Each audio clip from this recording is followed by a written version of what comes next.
Isimo eKapa njengoba silokhu siqhubekile isiteleka samatekisi nesicale ngesikhathi kuba nokungaboni ngasolinye phakathi kwabashayeli bamatekisi kanye nabomthetho eKapa ngoLwesibili. Lokhu kuholele ekutheni kuboshwe izimoto ezingu-15. Lesi siteleka sibahlukumeze kakhulu abagibeli. Fika itaxi zingekho oko bendilapha kusuka la lo-6 lowo until now ngoku imali benayo le taxi sisiwami sendityela igqiba usuku bonke bendibasa amaphepha bandibasa amakhalibhothi kuleli apha. Lesi siteleka sibeke engcupheni ezinye izithuthi zomphakathi. Ekhayelitsha kushisiwe ibhasi lenkampani yakwa-Golden Arrow namhlanje ekuseni. Umkhandlu wamatekisi I-Santaco eWestern Cape ithi Abamatekisi abahlangene Nodlame Oseluqala.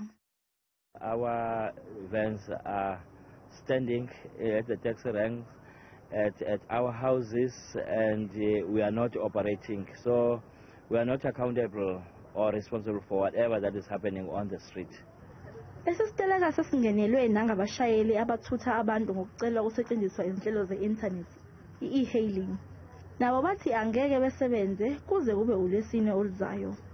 Ungqongqoshe wamaphoyisa uBhekicele uphawulile ngalolu daba. I don't want to talk with JP Smith. I think the guy needs a serious psychological help.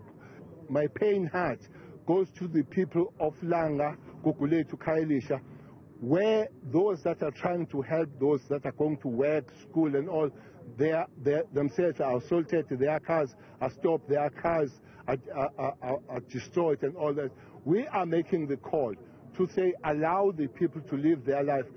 Abamatekisi baphikisana nomthetho omusha wezemigwaqo oshawe umkhandlu wedolobha waseKapa onika amaphoyisa imvume yokubopha izimoto uma zingakulungele ukuba semigwaqeni. Lesi siteleka kulindeleke ukuthi siqhubeke kuze kube yisonto elizayo. Umengameli Cyril Ramaphosa kulindeleke ukuthi ethule inkulumo emcimbini wokugujwa kosuku lwabantu besifazane eKhayelitsha Rugby Stadium ngoLwesithathu oluzayo. Imboni yamatekisi eWestern Cape ithi ngalolu suku izoba nemashi yokuhambisa uhlu lwezikhalo zayo kumengameli wezwe.